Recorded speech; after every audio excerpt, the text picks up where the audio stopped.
तो आज हम एक इंपॉर्टेंट टॉपिक कर रहे हैं, bad debts, provision for bad dates का कंप्लीट अकाउंटिंग ट्रीटमेंट।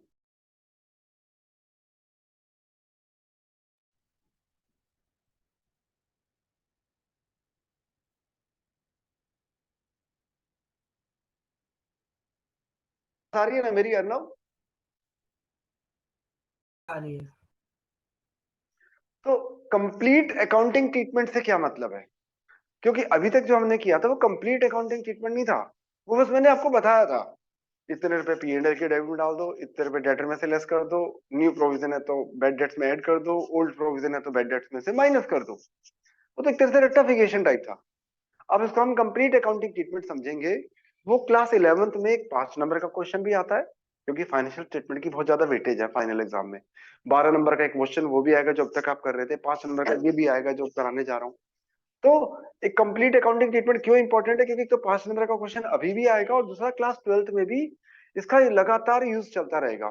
बच्चे बड़े 8 नंबर का क्वेश्चन होता है, 6 नंबर का क्वेश्चन होता है, उसको बजट्स वाला पॉइंट की वजह से पूरा क्वेश्चन ही छूट जाता है उसका, उसको बजट्स का ट्रीटमेंट नहीं आता होता, या गलत हो जाता है, सीधी सी बात है, फिर गलत हो जाता है। तो इसको अच्छे से समझना है आपको, नॉलेज के पॉइंट ऑफ से अच्छे से समझना है, चाहे स्कूल वाले दे या ना दे वो मैटर नहीं करता। तो याद हो तो मैंने आपको पहले बताया था कि बेड डेट्स का और प्रोविजन फॉर बेड डेट्स का जो ट्रायल बैलेंस में जो एडजस्टमेंट में दिया होता है उसका फाइनेंशियल स्टेटमेंट पे क्या इफेक्ट पड़ता है। पहले वहीं से शुरू करते हैं जहां से हमने छोड़ा, जो हमें आता है, क्योंकि बीएड में हमें सिखाया गया है, जब पढ़ाने के टीचिंग स्किल्स सिखाते हैं तो बोलते हैं known to unknown, easy to tough. तो पहले बच्चों को वहां से शुरू करो जो उसको आता है, तो पहले वहां से शुरू करता हूँ जो आपको आता है। तो पहले मैं क्वेश्चन बना रहा हूँ, एक अपना एग्जाम्पल देखिए, आप भी नोट करते रहो मेरे साथ साथ। ट्रायल बैलेंस में क्या क्या दिया है, मान लो डेटर दिए हैं,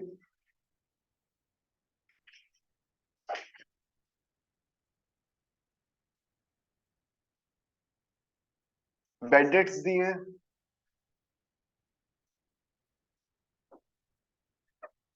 प्रोविजन फॉर बेड डेट्स दिया है,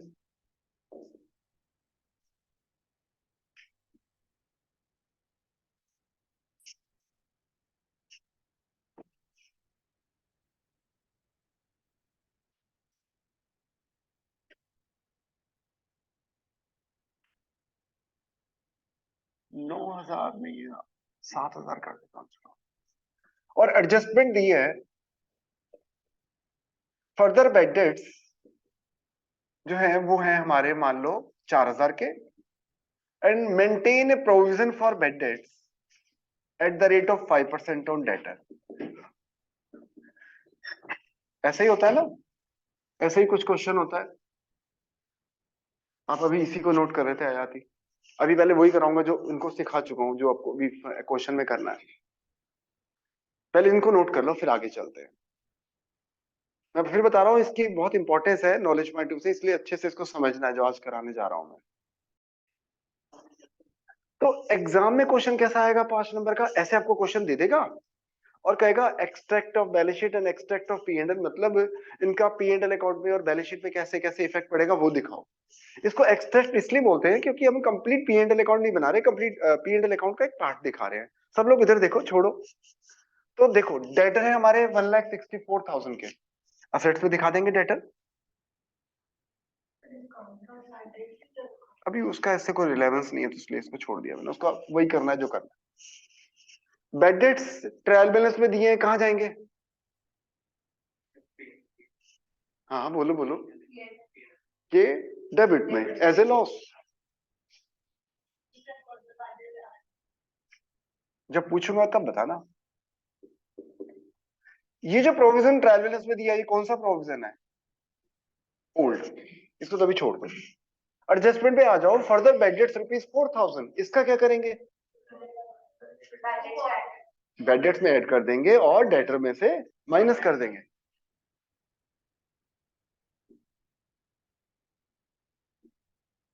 अच्छा सुनो, एक मिनट, एक चीज और बता दो।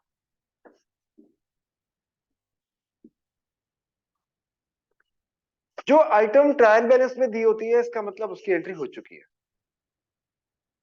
तभी तो ट्रायल बैलेंस में है, वरना एंट्री नहीं हुई होती तो ट्रायल, भाई ट्रायल बैलेंस से लेजर कॉस्टिंग, लेजर कॉस्टिंग से ट्रायल बैलेंस, तो मतलब जनरल एंट्री तो हो चुकी है। एडजस्टमेंट का मतलब अभी करना है। तो इसकी एंट्री क्या होती है? 4,000 रुपए के जो बेड डेट्स हो रहे हैं, bad debts account debit to debtor.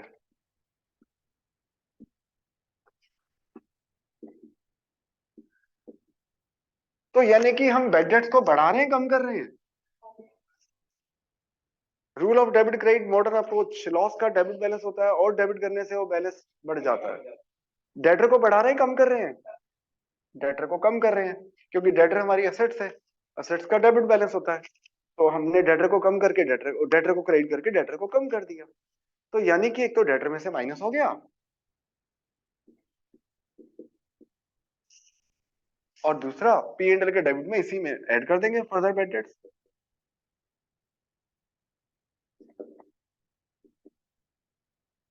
अब हमें जो प्रोविजन मेंटेन करना है वो करना है डेटर का 5%।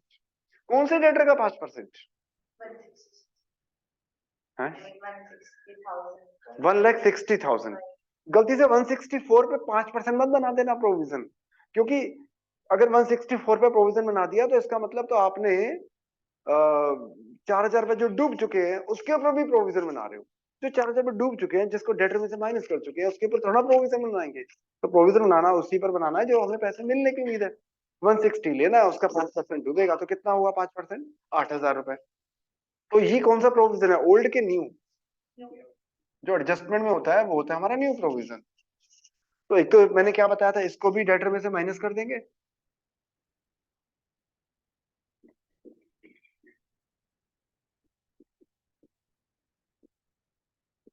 और ये भी न्यू प्रोविजन इसी में ऐड हो जाएगा, प्रोविजन फॉर बेड डेट्स जो हमारा न्यू प्रोविजन है। तो इस तरीके से टोटल लॉस हो गया 17,000 का। पुराने बेड डेट्स, नए बेड डेट्स, नया प्रोविजन सब मिला के 17,000 का लॉस हो गया। पर इसी के लिए हमने ऑलरेडी प्रोविजन बनाया हुआ था, लास्ट ईयर हमने इसी के लिए बनाया था। तो इस ओल्ड प्रोविजन को इसमें से माइनस कर देंगे। तो फाइनली अभी का लॉस हो गया 10,000 रुपए का। क्या कह रहा था, मेरे दिमाग में बात थी। अच्छा चलो, एक बात सोचो, ये जो ओल्ड प्रोविजन है जो कि ट्रायल बैलेंस में दिया था, जो मैंने इधर से माइनस किया है, अगर ये 7,000 की जगह 20,000 होता तो, अगर 7,000 की जगह 20,000 होता तो माइनस का 3,000 हो जाएगा। फिर क्या करते? फिर वो 3,000 रुपए क्रेडिट में जाते। कैसे करते फिर हम उसको? पहले लिखते बाय ओल्ड प्रोविजन 20,000, अगर होता 7 की जगह 20,000 होता तो। फिर उसमें से ट्रायल बैलेंस वाले bad debts, further bad debts, new provision सब माइनस करके 3,000 रुपए एज ए इनकम हम यहाँ दिखाते। बट अभी ऐसा है नहीं, वैसे बता रहा हूँ मैं, हो सकता है एग्जाम ना ना पहले से अंदाजा लेना पड़ेगा कि भाई कहीं ऐसा तो नहीं है कि ओल्ड प्रोविजन ज्यादा हो। ये पहले से आपको देखना चेक करना पड़ेगा। तो ये तो वो था जो आपको मैं पहले करा चुका कि bad debts, provision for bad dates, old provision, new provision का कैसे अकाउंटिंग ट्रीटमेंट होता है, फाइनेंशियल स्टेटमेंट में कैसे उसको हम शो करते हैं। पर एक्चुअल अकाउंटिंग ट्रीटमेंट करने के लिए आपको bad debts, provision for bad dates, debtor का अकाउंट बनाना, जर्नल एंट्री करना, ये भी आना चाहिए। ये इंपॉर्टेंट है जो 12th में काम आएगा। तो देखो कैसे करते हैं, पहले मैं करूंगा बाद में नोट कर रहा हूँ। तो ये तो पक्की बात है कि जो पहले ना मैं ऐसे करता हूँ, अकाउंट बनाता हूँ। कौन कौन से अकाउंट बनाने हैं मुझे? एक तो डेटर का अकाउंट बनाना है, एक बेड डेट्स का अकाउंट बनाना है, और एक प्रोविजन फॉर बेड डेट्स का अकाउंट बनाना है।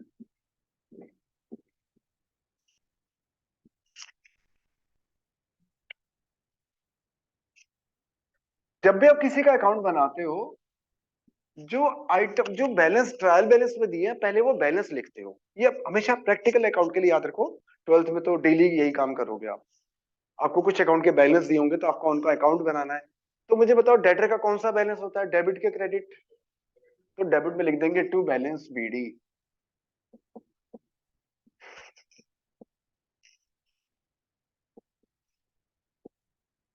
बेड डेट्स का कौन सा बैलेंस होता है? तभी तो मैंने डेबिट में लिखा है, डेबिट बैलेंस होता है टू बैलेंस बीडी। कोई भी लॉस, कोई भी एक्सपेंस, उसका डेबिट बैलेंस ही होता है। प्रोविजन फॉर बेड डेट्स का कौन सा बैलेंस होता है? क्योंकि देखो मैंने दिया ही ट्रायल बेस के क्रेडिट में, तो उसका मतलब क्रेडिट बैलेंस ही होगा। पर क्यों होगा? क्योंकि ना ना बिल्कुल भी इनकम नहीं है, क्योंकि असेट्स का डेबिट बैलेंस होता है, तो असेट्स के अगेंस्ट कोई भी प्रोविजन होगा तो उसका क्रेडिट बैलेंस होगा। असेट्स के अगेंस्ट कोई प्रोविजन बनाना है तो उसमें क्रेडिट ही करना पड़ता है। जैसे प्रोविजन फॉर डेप्रिसिएशन पढ़ा हुआ है आपने, मशीनरी का डेबिट बैलेंस होता है, प्रोविजन फॉर डेप्रिसिएशन का क्रेडिट बैलेंस होता है। डेटर का डेबिट बैलेंस होता है, प्रोविजन फॉर बैड डेट्स का क्रेडिट बैलेंस होता है। तो इसलिए इसको क्रेडिट में लिखूंगा मैं, बाय बैलेंस बीडी। अब आप रियल अकाउंट पे आ रहे हो, एक्चुअल अकाउंट ऐसे बनते हैं। अब तक तो आप बच्चों की तरह चीजें पढ़ रहे थे, ट्वेल्थ में फिर आप यहीं से शुरुआत करोगे, बच्चों वाली चीजें छोड़ दोगे, सीधे सीधे अकाउंट बनाओगे। तो इसलिए अभी से इसके लिए मेंटली प्रिपेयर रहो और सीखो, कोई ज्यादा बड़ी चीज नहीं है। तो ये मैंने जो आइटम ट्रायल बैलेंस में दिए थे, मैंने उनका बैलेंस नोट कर दिया। अब आ जाता हूं मैं एडजस्टमेंट पे। पहली एडजस्टमेंट है फर्दर बैड डेट्स ₹4,000, जिसकी जनरल एंट्री में पहले ही बता चुका हूं क्या एंट्री होती है, bad debts account debit to debtor. अब इसकी लेजर पोस्टिंग कर दो, सिंपल। क्या लेजर पोस्टिंग होगी डेटर के अकाउंट में?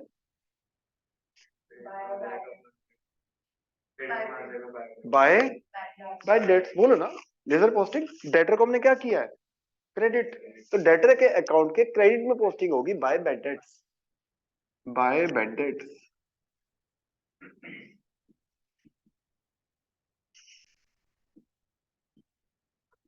अच्छा, और बैड डेट्स के अकाउंट में क्या पोस्टिंग होगी, टू डेटर। चलो शुक्र है लेजर पोस्टिंग आती है, बहुत जरूरी चीज है। तो ऐसा करते हैं, पहले ना डेटर अकाउंट बंद कर देते हैं, क्योंकि डेटर में और कुछ जाना नहीं है, तो डेटर का अकाउंट में बंद कर देता हूँ। कौन सी साइड बड़ी है डेटर की? हमेशा डेबिट ही बड़ी होती है, कोई भी असेट्स का हमेशा डेबिट बैलेंस होता है, हमेशा अकाउंट का डेबिट साइड ही बड़ी आएगी या फिर इक्वल आएगी। तो 1,60,000 का बैलेंस बचा, क्या लिखूं, by balance CD carry down. अच्छा ये डेबिट बैलेंस निकला कि क्रेडिट बैलेंस निकला? हाँ जी, ये कौन सा बैलेंस है, डेबिट बैलेंस है, क्योंकि डेबिट साइड क्रेडिट साइड से इतनी बड़ी है। ठीक है, तो इसलिए जब बैलेंस को हम कैरी फॉरवर्ड करेंगे नेक्स्ट ईयर के लिए, तो क्या लिखेंगे, टू बैलेंस बीडी, ऐसे तो लिखेंगे क्योंकि डेबिट बैलेंस है। ये मैं सोचना सीडी अगर मैंने क्रेडिट में लिखा है तो क्रेडिट बैलेंस हो गया, तो भाई डेबिट साइड बड़ी होती है तभी तो सीडी क्रेडिट में लिखा है तो ये डेबिट बैलेंस। अब आ जाते हैं बेड डेट्स के अकाउंट पे। बेड डेट्स कौन सा अकाउंट है, पर्सनल, रियल के नॉमिनल? हम्म, शाबाश। बेड डेट्स हमारा लॉस है, लॉस है तो मतलब नॉमिनल अकाउंट है।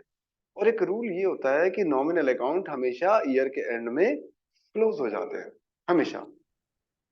तो यानी कि ये भी बेड डेट्स अकाउंट क्लोज हो, कैसे क्लोज हो जाता है, जैसे कि मैं एग्जांपल देता हूँ। जैसे मैंने वैसे लिख रहा हूँ खाली, जैसे मैंने मान लो स्टाफ को सैलरी दी, तो मैं क्या एंट्री करता हूँ, salary debit to cash, as a expense मैंने सैलरी को डेबिट कर दिया। ईयर के एंड में सैलरी को मैं फाइनेंशियल स्टेटमेंट में कहाँ डालता हूँ, सैलरी को पी एंड एल अकाउंट के कहाँ डालता हूँ, डेबिट साइड में। तो उसकी जनरल एंट्री सोचो क्या बनी, profit and loss account debit to salary. अब इसका मतलब क्या है, मैंने क्या किया है, मैंने सैलरी अकाउंट को क्लोज कर दिया, राइट ऑफ कर दिया, सैलरी अकाउंट को मैंने क्लोज कर दिया या फिर राइट ऑफ कर दिया। क्यों? क्योंकि नॉमिनल अकाउंट ईयर के एंड में राइट ऑफ हो जाते हैं, जितने भी नॉमिनल अकाउंट होते हैं। बैलेंस हमेशा किसका बचता है, पर्सनल और रियल का। ये क्वेश्चन मैंने टेस्ट में डाला भी था एमसीक्यू में, कि बैलेंस शीट में जो बैलेंस होते हैं वो कौन से होते हैं, personal, real, personal, nominal, nominal, personal, personal, real. तो चार ऑप्शन थे, सही ऑप्शन क्या था, पर्सनल एंड रियल। आप देखो बैलेंस शीट को ध्यान से देखो, तो आप देखोगे लाइबिलिटी में तो केवल पर्सनल अकाउंट होते हैं, किसी न किसी पर्सन को पैसे देने हैं तो पर्सनल अकाउंट होते हैं। असेट्स में पर्सनल और रियल दोनों होते हैं, बिल्डिंग मशीनरी फर्नीचर इक्विपमेंट तो रियल अकाउंट है। Debtor, bank balance, bills receivable और प्रीपेड एक्सपेंसेस, एक्रूड इनकम, ये सब पर्सनल अकाउंट है। तो असेट्स में पर्सनल और रियल होते हैं, लाइबिलिटी में केवल पर्सनल होते हैं।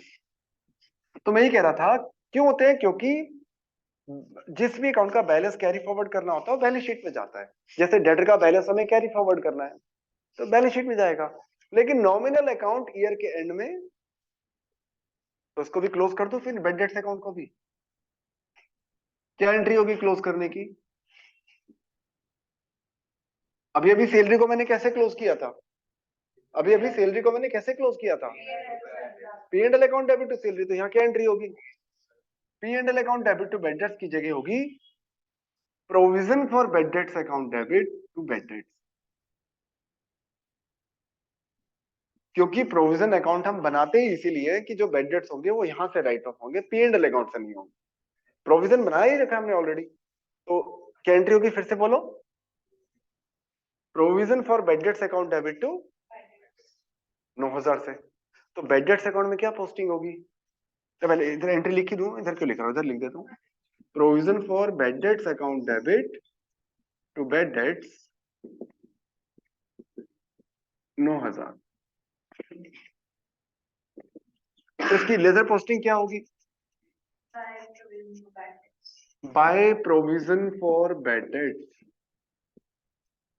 और प्रोविजन फॉर बेड डेट्स में क्या पोस्टिंग होगी?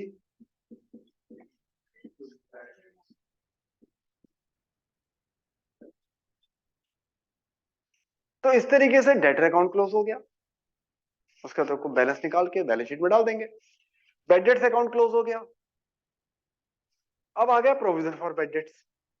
प्रोविजन का कितना बैलेंस था ऑलरेडी हमारे पास? 9,000 से हमने उसको रिड्यूस भी किया है। लेकिन वो कह रहा है कि हमें प्रोविजन फॉर बेड डेट्स का कितना बैलेंस रखना है? 5%। किस अमाउंट का 5%? डेटर मतलब कितने डेटर का? 1,60,000 के जो डेटर हैं हमारे ऊपर, उसका 5% कितना बना? 8,000। 160 का 5% 8,000। प्रोविजन फॉर बेड डेट्स का डेबिट बैलेंस रखना होता है कि क्रेडिट बैलेंस रखना होता है? प्रोविजन फॉर बेड डेट्स का डेबिट बैलेंस होता है कि क्रेडिट होता है? क्यों? बेड डेट्स इन डेटर। डेटर डेटर हमारी एसेट्स है, तो डेटर के अगेंस्ट प्रोविजन है तो उसका क्रेडिट बैलेंस। तो 8,000 का क्रेडिट बैलेंस रखना है। तो जो बैलेंस सीडी है, मैं डेबिट में लिखूं कि क्रेडिट में लिखूं?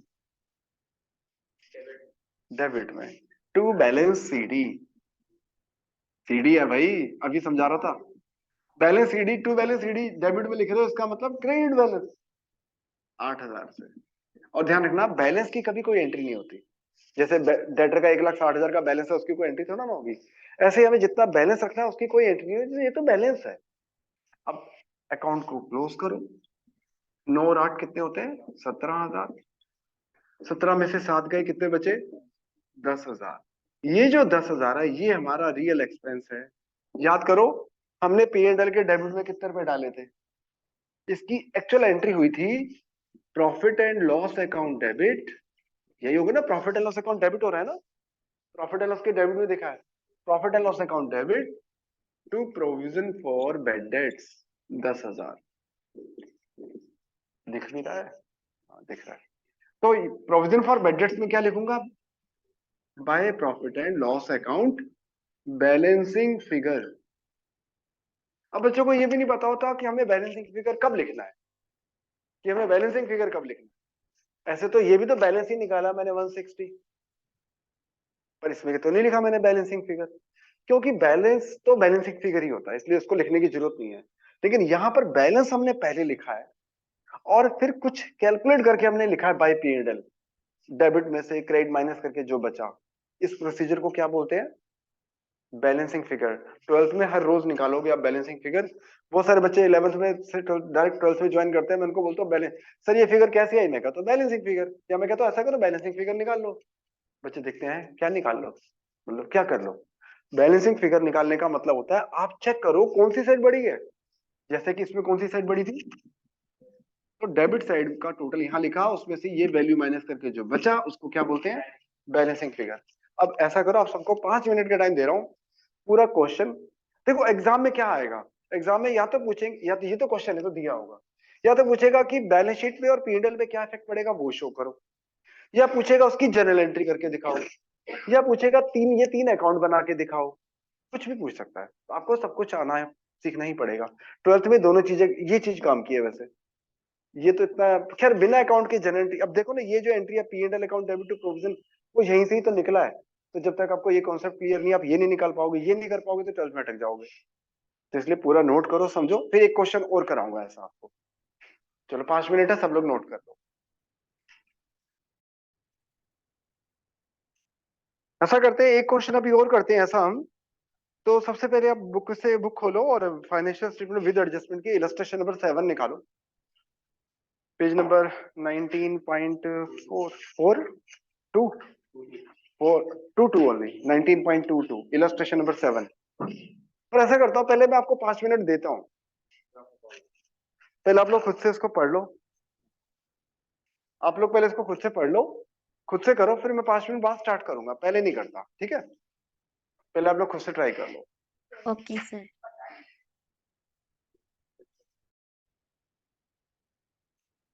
इलस्ट्रेशन नंबर 7, extract of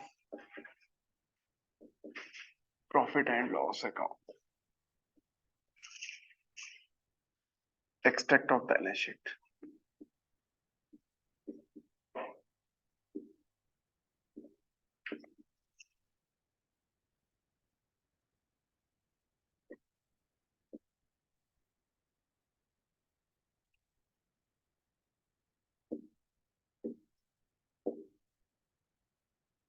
उसके साथ शेयर कर दो। तो ट्रायल बैलेंस में डेटर दिए हैं 4,10,000 के।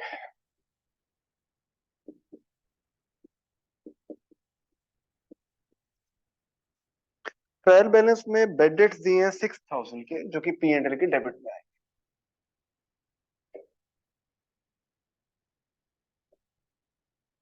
ट्रायल बैलेंस में जो प्रोविजन दिया है 20,000 का, अभी इसको छोड़ दो, पहले एडजस्टमेंट पे आ जाते हैं हम। एडिशनल बेड डेट्स ₹10,000, एक तो डेटर में से माइनस हो जाएगा,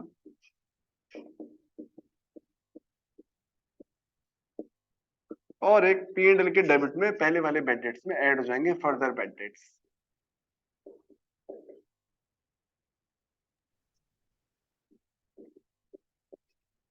अब एडजस्टमेंट में प्रोविजन बनाने के लिए बोला है हमें 10% on sundry debtor. Sundry debtor मतलब 4 लाख का 10%। सेम, डेटर में से माइनस हो जाएगा, पी एंड एल के डेबिट में आ जाएगा। प्रोविजन फॉर बेड डेट्स 40,000,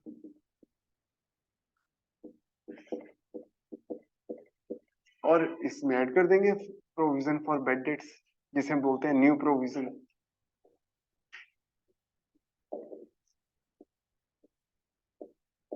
और अब जो ट्रायल बैलेंस में प्रोविजन दिया है, वो हम इसमें से माइनस कर देंगे प्रोविजन फॉर बेड डेट्स, जो ओल्ड, जिसे हम बोलते हैं ओल्ड प्रोविजन, जो कि ट्रायल बैलेंस में दिया हुआ है।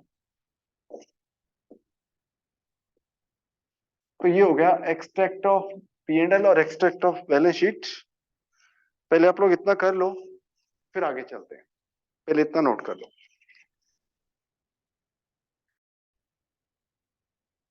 तो अब हम इसका आगे कंप्लीट अकाउंटिंग ट्रीटमेंट फिर से करते हैं, जिसमें हम bed debts account, provision for bad debts account, debtor account बनाएंगे और जर्नल एंट्री पास करेंगे। तो ऐसा करता हूँ, ऊपर मैं जर्नल एंट्री कर देता हूँ और नीचे अकाउंट बना लेता हूँ। पहले बना लेता हूँ मैं डेटर अकाउंट, फिर बेड डेट्स अकाउंट, फिर provision for bad debts account, debtor, bad debts, provision for bad dates. तो जब भी हम कोई अकाउंट बनाते हैं तो पहले उनके हम बैलेंस को लिखते हैं। बैलेंस मतलब जो ट्रायल बैलेंस में बैलेंस दिए हैं। जरा एक बार देखना, ट्रायल बैलेंस में डेटर का बैलेंस कितना है? 4,10,000, और डेटर का होता है डेबिट बैलेंस, तो इसलिए मैंने डेबिट साइड में लिखा है। बेड डेट्स कितने दिए ट्रायल बैलेंस में? 6,000। तो बेड डेट्स का भी डेबिट बैलेंस होता है as a loss to balance BD. लेकिन प्रोविजन फॉर बेड डेट्स का क्रेडिट बैलेंस होता है, क्योंकि असेट्स के अगेंस्ट कोई भी प्रोविजन होगा तो उसमें क्रेडिट बैलेंस होगा। देखो ट्रायल बैलेंस में कितना बैलेंस दिया है? 20,000, बाय बैलेंस बीडी 20,000, ये तो मैंने पहले बैलेंस लिख दी है। अब ध्यान रखना, जो आइटम ट्रायल बैलेंस में दी है मतलब उसकी एंट्री हो चुकी है। आपको आना है नीचे एडजस्टमेंट पे, पहली एडजस्टमेंट है कि फर्दर बेड डेट्स कितने के हो गए? 10,000 रुपए की जो एडजस्टमेंट में दी है, उसकी एंट्री क्या होती है? General entry, bad debts account debit to debtor,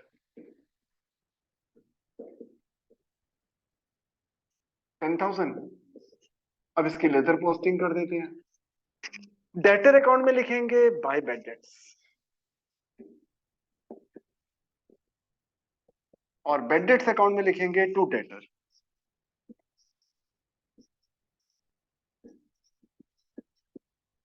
ऐसा करते हैं, डेटर अकाउंट तो क्लोज कर देते हैं, डेटर में तो कुछ जाना नहीं है।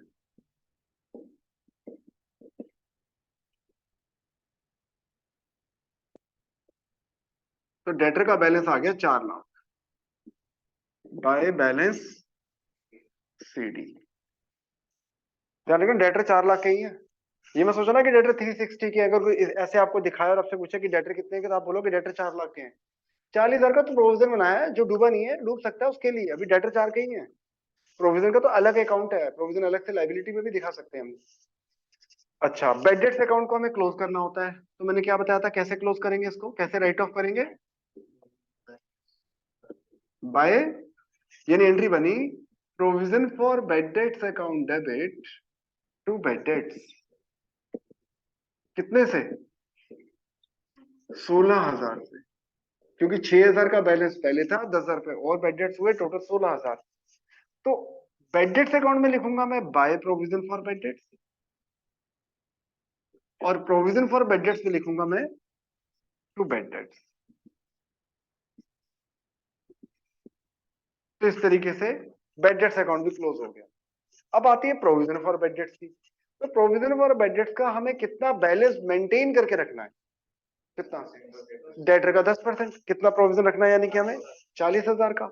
डेबिट बैलेंस के क्रेडिट बैलेंस, तो इसलिए बैलेंस सीडी में डेबिट में लिखूंगा टू बैलेंस सीडी, क्योंकि क्रेडिट बैलेंस रखना है 40,000। और बैलेंस की कोई एंट्री नहीं होती, बैलेंस की कोई एंट्री नहीं होती, एंट्री होगी जो अब निकल कर आएगा बैलेंसिंग फिगर।